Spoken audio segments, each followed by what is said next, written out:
ओम नमः शिवाय। दोस्तों, भगवान शिव विवाहित होने के बाद भी शमशान में क्यों रहते हैं, जानिए क्या है इसका रहस्य।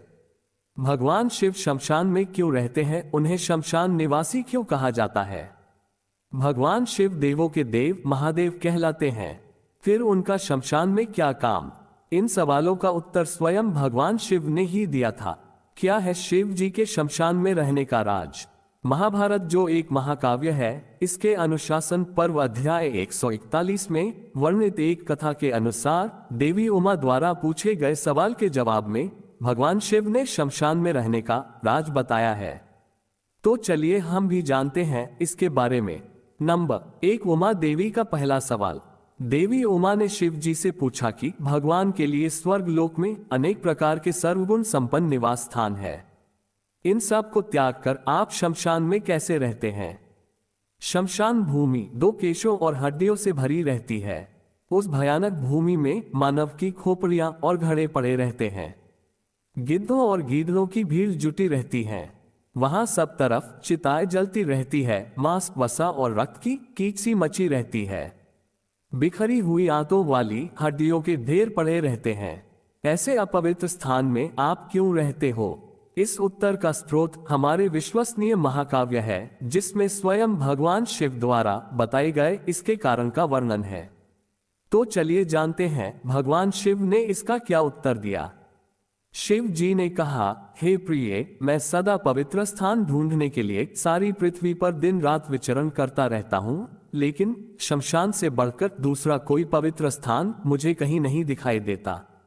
इसलिए सर्वत्र स्थानों में से शमशान में ही मेरा मन अधिक लगता है।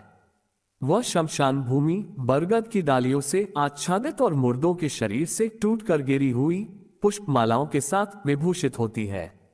हे प्रिय, ये मेरे भूतगण शमशान में ही रमते हैं। इन भूतगणों के बिना मैं कहीं भी रह नहीं सकता। ये शमशान का निवासी ही मैंने अपने लिए पवित्र और स्वर्गीय माना है। हे प्रिय, वो वीरों का स्थान है, इसलिए मैंने वहां अपना निवास स्थान बनाया है। वहां मृतकों की सैकड़ों खोपड़ियों से सजा हुआ भयानक स्थान भी मुझे सुंदर लगता है। दोपहर के समय, दोनों संध्याओं के समय तथा आद्रा नक्षत्र में दीर्घायु की कामना रखने वाले अथवा अशुद्ध पुरुषों को वहां नहीं जाना चाहिए। ऐसी मर्यादा है कि यह एक परम पुण्य स्थली है। पवित्र वस्तु की इच्छा रखने वाले उपासक इसी की उपासना करते हैं। इस शमशान भूमि से ज्यादा पवित्र स्थान कोई दूसरा नहीं है, क्योंकि वहां मनुष्यों का अधिक आना जाना नहीं होता, इसलिए वह स्थान अधिक पवित्र माना गया है। मेरे अलावा दूसरा कोई भी भूत जनित भय का नाश नहीं कर सकता, इसलिए मैं शमशान में रहकर समस्त प्रजा का रोज पालन करता हूं। मेरी आज्ञा मानकर ही भूतों का समाज अब इस संसार में किसी की हत्या नहीं कर सकते हैं। दुनिया के हित के लिए मैं उन भूतों को शमशान में रखता हूं। शमशान भूमि में रहने का सारा राज मैंने तुमको बता दिया है। अब और क्या जानना चाहती हो। नंबर 2, उमा देवी का दूसरा सवाल। देवी उमा ने पूछा, भगवान आपका रूप पिंगल, विकृत और भयावह प्रतीत होता है।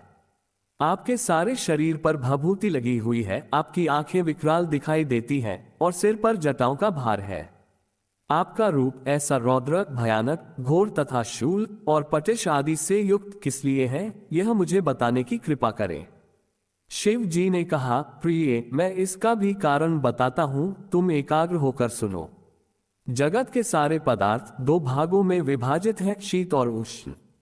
अग्नि, सौम रूप ये संपूर्ण जगत उन शीत और उष्ण तत्वों में गुथा हुआ है। सौम्य गुण की स्थिति सदा भगवान विष्णु आग्नेय में निहित है और मुझ में तेजस गुण निहित है। इस प्रकार इस विष्णु और शिव रूपी शरीर से मैं सदा लोगों की रक्षा करता हूं।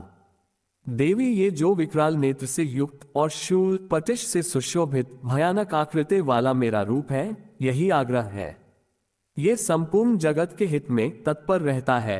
यदि मैं इस रूप को त्याग कर इसके विपरीत हो जाऊं, तो उसी समय संपूर्ण लोकों की दशा विपरीत हो जाएगी।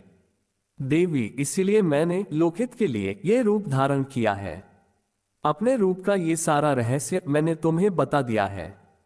अगर हम देखें तो शिवजी ने एक गूढ़ रहस्य से हम लोगों को अवगत कराया है कि भगवान रुद्र और भगवान विष्णु दोनों एक ही परम तत्व का हिस्सा है।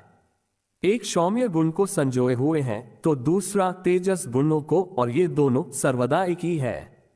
इससे सुंदर अनुभूति नहीं हो सकती कि हमारे देव हम सब के लिए ही सब करते हैं। नारायण महेश्वराय को शत शत नमन है। दोस्तों, यहाँ आपने भगवान शिव शमशान में क्यों रहते हैं, इसका रहस्य जाना है। मैं उम्मीद करता हूं कि आपको ये जानकारी अच्छी लगी होगी। हम आगे भी आपकी धर्म से जुड़ी जिज्ञासा को शांत करने की कोशिश करेंगे। ऐसे ही आप हमारे चैनल से जुड़े रहे, और अगर चैनल पर नए हो तो चैनल को सब्सक्राइब करें और वीडियो को अपने दोस्तों और परिवार वालों को जरूर शेयर करें। बोलो ओम नमः शिवाय, हर हर महादेव।